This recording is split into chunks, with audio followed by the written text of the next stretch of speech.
Biological rhythms and man's employability. The types of biological rhythms. Man's outward things, both natural and social, are in perpetual motion, the most important peculiarity of which periodicity of events, their frank rhythmicity.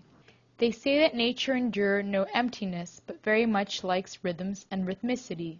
In 1729, the French astronomer Demarm had found that the leaves of beans rise in daytime and fall at night. This could be noticed without any equipment. But he wanted to know if they move because of the sunlight or the plant feels the earth's rotation. He transplanted beans from the bad to the dark basement. The sunlight doesn't penetrate there, and the temperature day and night doesn't change, so that it couldn't direct to the plant the time of the day outdoor. However, it seemed that beans didn't notice the change of environment. Their leaves again faithfully stand up a peak at daytime and regularly went to sleep at night. Only after 150 years the great Darwin expressed that perspicacious guess that periodicity to some extent is an internal quality of organism. However, it took another 50 years of experiment to dispel last doubts. The periodically repeating changes in biological process and events in living organism was named biological rhythm. More rhythms are formed in course of organism's evolution. Different rhythms have different periodicity. One of the personages of Comedy of Errors by Shakespeare said to the other, "Could your stomach, as did mine, to be the clocks and send staffets for dinner?" The events repeated every 20 to 28 hours are called circadian rhythms.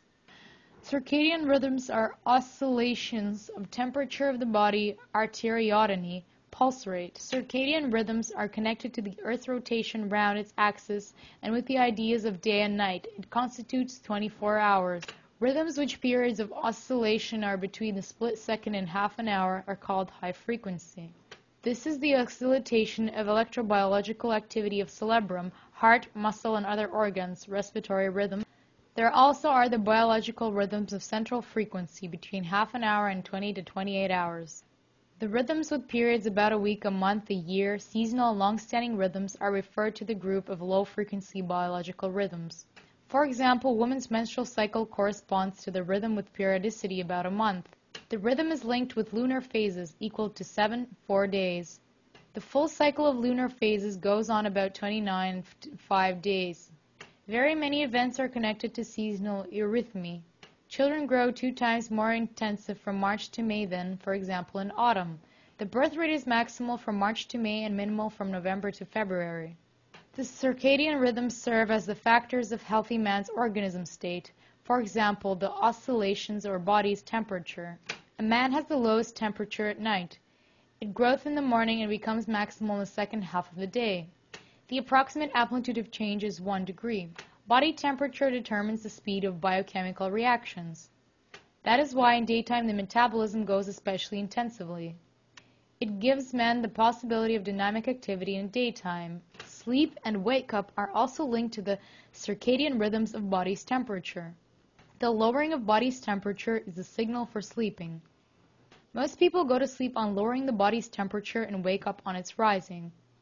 To the moment of wake-up, the concentration of adrenaline, hormone fastening heart rate, raising arteriotomy, activating the work of the whole organism in the blood grows. The working capacity of man changes in the circadian rhythm. It has 2 rises, from 10 to 12 hours and from 16 to 18 hours. At night, the working capacity lowers, especially between 1 and 3 hours. In this rhythm should be considered that there are people larks which early go to sleep and early wake up, preferring morning hours for work and other occupations. Such were Lev Nikolaevich Tolstoy and Anton Pavlovich Chekhov. However, there are the so-called owls, people who go to sleep and wake up late and are very active in evenings. Such were Honore de Balzac and Dmitry Mendeleev. It seems that any lark could say about himself using the words of the poet A.T. Twardowski. When I wake in the morning, it's beloved of my time, and on the way or at home, never oversleep I. Since this piece of my time is the best of daytime, and not started up in the whole day, and life has begun. On the results of this lesson, one may make the conclusion that many biological processes and events are repeated periodically. These events are called biological rhythms and classified according to the periodicity of repetition.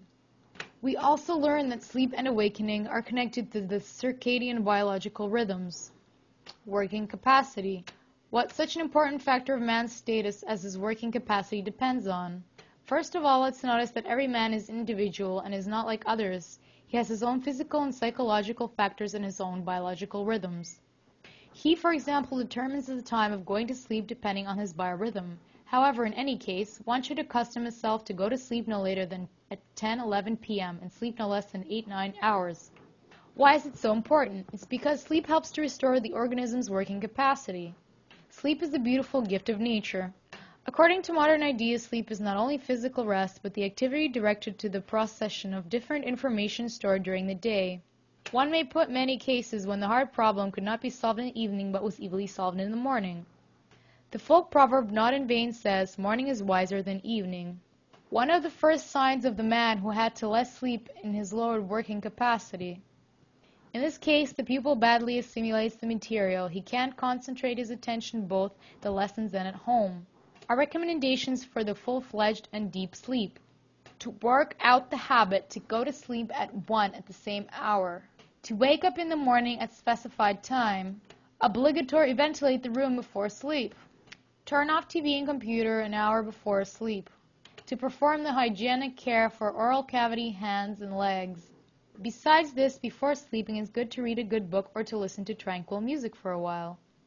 For to have the maximal benefit from sleeping, one should claim special demands to bed and beddings. First of all, the bed you sleep on should be as level as hard as it's bearable for you.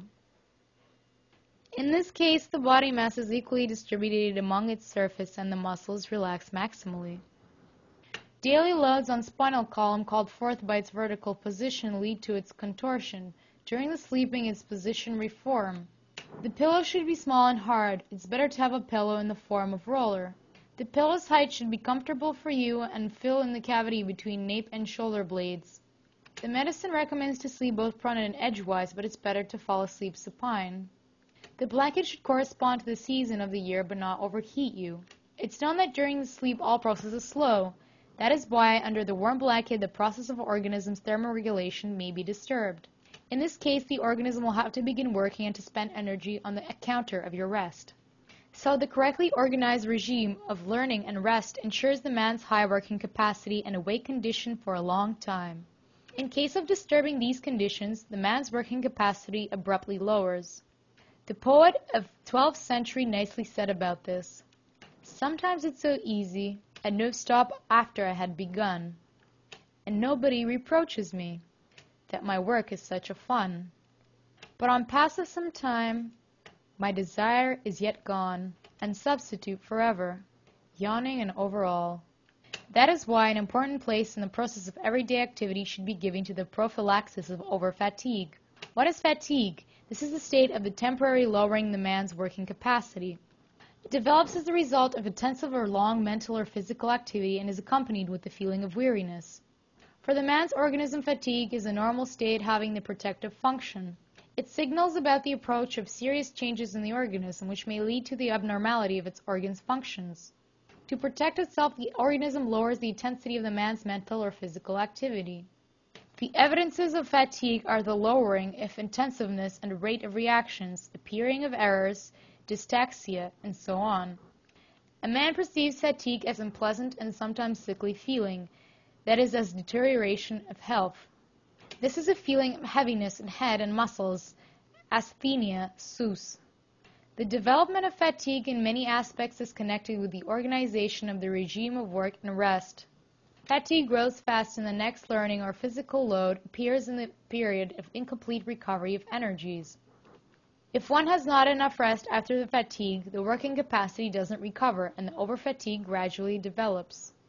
This state may be overpowered by volitive stimulus to finish the work at any cost or by taking different stimulators, tea, coffee. Work may be done or the examination may be passed, but the result will to be the full depletion of organism's functional reserves up to the illness. Considering this, it's very important to perform the prophylaxis of fatigue.